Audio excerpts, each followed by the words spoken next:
So, look, there's not been a ton of videos recently. I'm well aware of that. I just discovered Paper Mario. Look at this thing. That's totally a lie. I played it a long time ago, but I was never any good at it. Now I'm playing it, and I'm just like, man, this is a good game. Here's Makuhita. For real, though, Paper Mario is a bomb game. Anyways, let's play through Emerald with just a Makuhita. I'm a self-professed Gen 1er. But like an actual Gen 1er, not the I hate everything that's not Kanto. X is one of my favorite games, which is also no one's favorite, but I digress. I just love my memories of playing through Yellow as a kid, and that makes me want to stick to Gen 1. But my buddy Blake texted me one day and suggested I do a Makuhita run. Here's our word-for-word exchange on it. You should do a Makuhita run. Any specific reason for it? I like Makuhita. Good enough for me. We have pretty deep conversations like that from time to time. I like Makuhita. I used a Hariyama in my Alpha Sapphire team, so this seemed like a cool run. It wasn't. In fact, I think I dislike Makuhita more now than I did before. Look at its stats.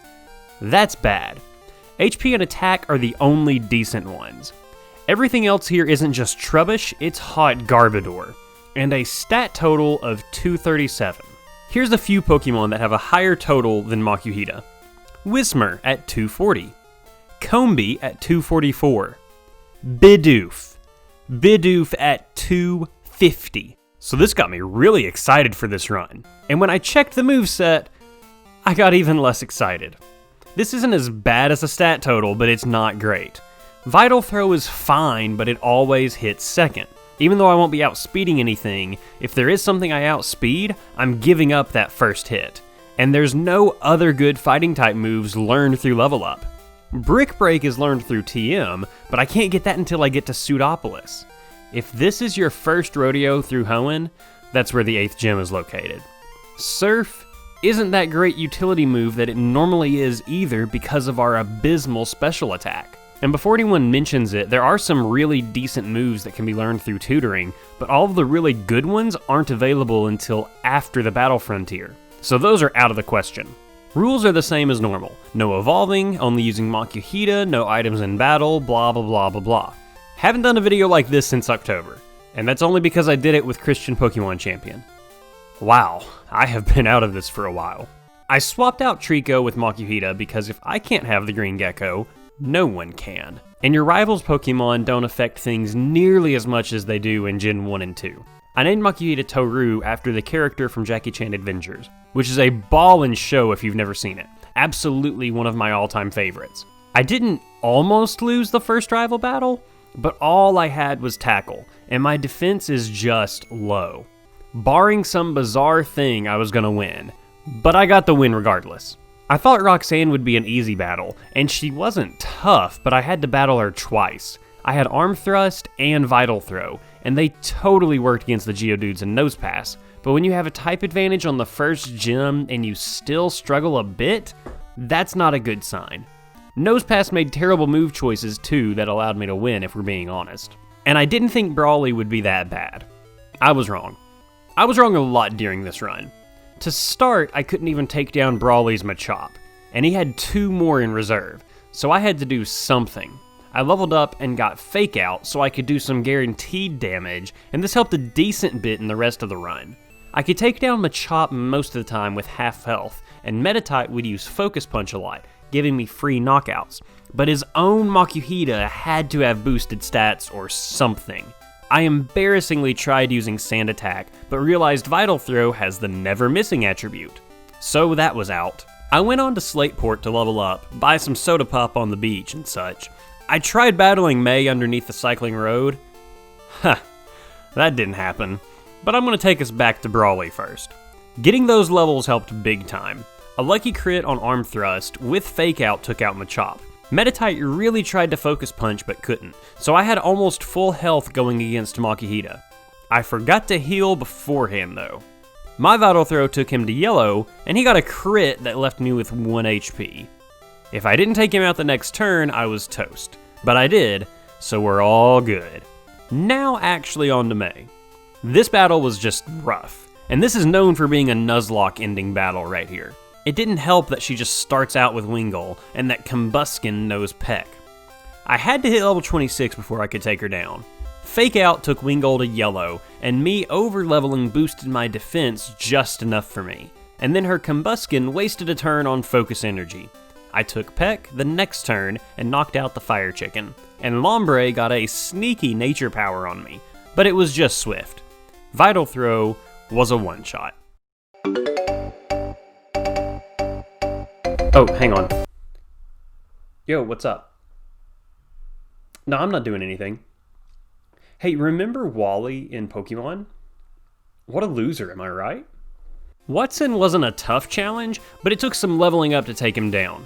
The problem was getting paralyzed every time I breathed. I gave Makuhita a Cherry Berry, but I kept getting paralyzed twice in battle so many times. I finally got a run where I didn't get paralyzed by Voltorb or Electrike, and Magneton used its first turn using Thunder Wave, which got healed immediately. So fighting moves knocked it out instantly, and then Manectric only used Howl, and I got a lucky crit. I don't think it would have taken me out the next turn, but I was glad to not have to figure out that question. There was some plot, but nothing that's worth noting. And I mean battle-wise. I made the joke of the no plot being important stuff in my Relicanth video. Everybody knows the Team Aqua, Team Magma stuff. Flannery wasn't that tough because I learned my new favorite move, Belly Drum. It cuts health in half, but it maxes out my attack. I've literally never used this move before because I didn't like losing health, but it wrecked shop. I got super lucky with Arm Thrust hitting 4 times on Torkoal because Overheat was gonna burn me big time. That happened the other few times, but it didn't happen here. And I thought the run was about to get so much easier. I was wrong again. Norman should have been easy by type advantage alone. Nope, not even close. Spinda kept confusing me for starters, and I couldn't not use Belly Drum because I didn't hit hard enough. If Makuhita literally learned any kind of fighting move, I think this would have been way more possible. And Vital Throw being a non-priority move stinks big time. The rest of his team was no picnic either. Everything had Slash and liked to get crits. One time Linoone used Belly Drum on itself and I was free to take down Slaking, and I was so happy to win. Except I didn't. Even with that stroke of pure luck, it just wasn't meant to be. I didn't have to grind that much to beat Norman, but it felt like it at the time. A big problem with Makuhita has been how slow it is, but when I outsped Spinda, I cut down on the confusion at least. I really wanted to use Belly Drum on Vigoroth, but used Arm Thrust and got a massive critical hit. Linoone used Belly Drum, giving me a damageless turn, and then I used Belly Drum on Slaking. I had no idea that it had counter though.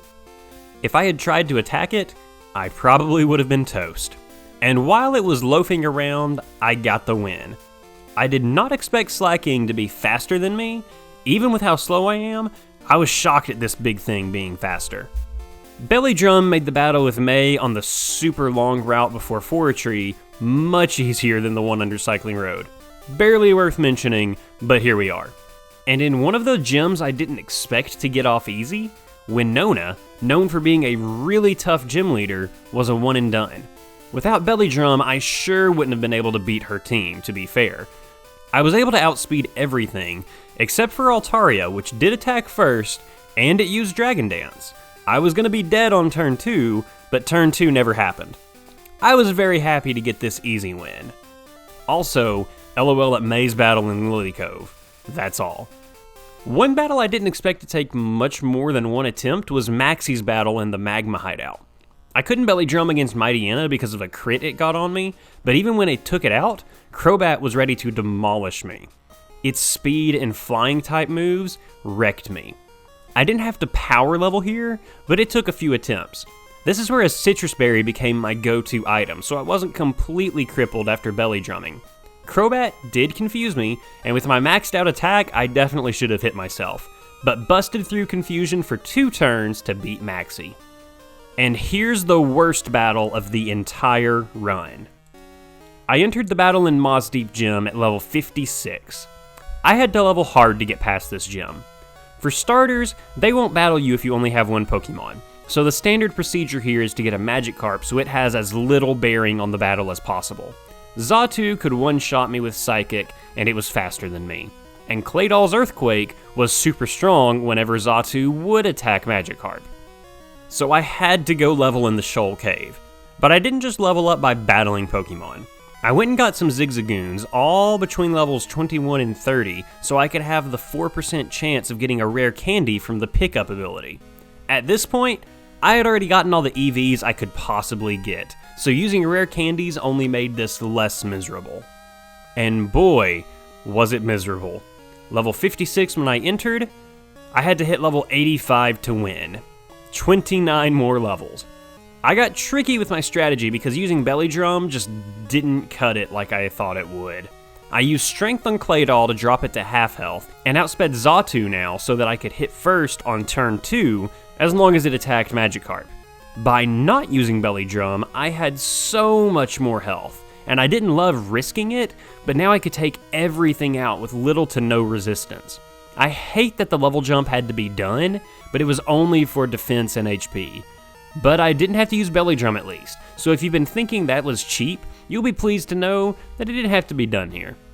And now that I am such a phenomenally overpowered level, you'd think the rest of the run was super boring. And certain parts were.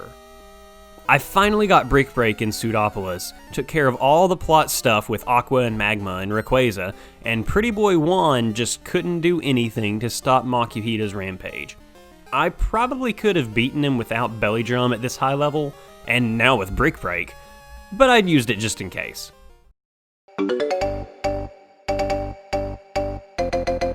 Oh, hang on 1 second. Yeah? Nah, nothing. Hey, remember what I asked you about Wally earlier? Yeah, what a scrub, am I right? And the Elite Four was 3/4 simple. The first guy, Sydney, has all dark types, so I didn't even have to use Belly Drum. Phoebe required me getting a little fancy because her Dusclops liked to use Protect, and had Pressure, so my Earthquakes were only hitting it every once in a while, and Surf just wasn't going to do a ton of damage to the rest of the ghosts. I had to do 2 attempts on her just so I could actually beat her, but by the annoyance of the ghosts, not her own doing. When I Belly Drummed and Earthquaked, this was a simple battle. And Glacia, who I think is the toughest member of the Elite Four, she definitely was for me growing up, was super easy against Brick Break. No Belly Drum needed. To be fair, I was a super simple kid growing up. I only used Grass, Fire, and Water, and then the rest of my team was just random. You might think I'm bad at Pokemon now after watching my Nuzlocke, but I was way worse early on. It was bad. And here's that 1/4 of the Elite Four that gave me some trouble. Dragons are fast, and hit hard. Drake took more than a few attempts. Shelgon, Altaria, and Kingdra never gave me trouble as long as they used Dragon Dance instead of actually attacking. But I had to use Belly Drum to actually take them down, so I was always at a health disadvantage. Flygon would never take me down, but it would hit and leave me deep in red, and I just couldn't outspeed Salamence before it could take me out. I had to use my stockpile of rare candies and hit level 96. Wasn't giving me much hope for the rest of the run because I was running out of level up space. But now I outsped the first 3 and Belly Drum secured my attacks would finish them off. But Flygon still hit with Earthquake, but I had significantly more HP because of that boost in defense. And Salamence used Dragon Claw, and I had 8 HP left. The low defense and special defense really hurt me in this run. I'd rather hit softly than not be able to take any damage at all. And Champion Wallace was surprisingly challenging, but not difficult. I tried using Belly Drum to start out the battle, but Water Spout does damage based on how much health the user has. So I had to weaken the monster whale first, then use Belly Drum. Then when he would heal the whale, I was able to take it out. Whiscash literally never did anything. Tentacruel was always doing something. It liked to use Toxic, putting me on a time limit in battle. Ludicolo was another one that never did anything, but I still lost some health to Toxic, so even when the enemy didn't do anything now, I was still taking damage. Gyarados, even 40 levels lower, was way faster. Not that I didn't expect that, and it would either take me out or miss its move and let me take it out. It liked to use Hyper Beam and Hydro Pump, so it favored those low accuracy moves.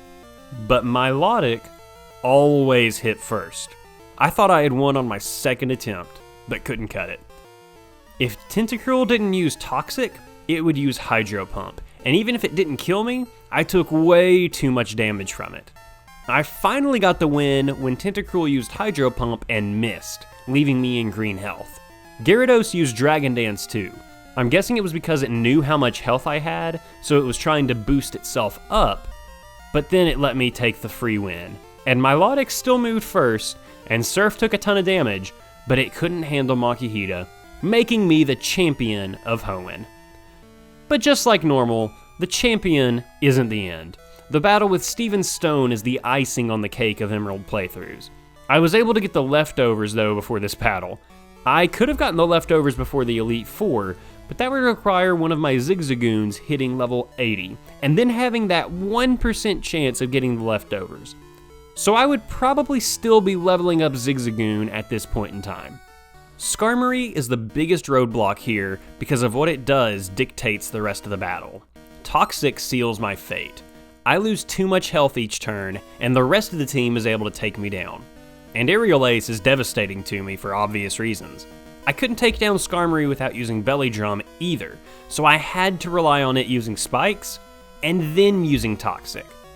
When I would get past it, Armaldo was useless, but Metagross that followed was a pain. Meteor Mash, Earthquake, and Psychic totaled me every time. I had to hit level 100, and it was still faster than me. I expected this hunk of metal to be much slower, but I guess it makes sense being a Stage 2 Pokemon. I finally had luck on my side. Skarmory used Spikes, and then Toxic missed. I was now not just healing each turn, but not losing health from Toxic each turn. And this tiny bit of health left over gave me the strength to take a hit. Except Metagross missed Meteor Mash. So I mean, luck was literally on my side hardcore.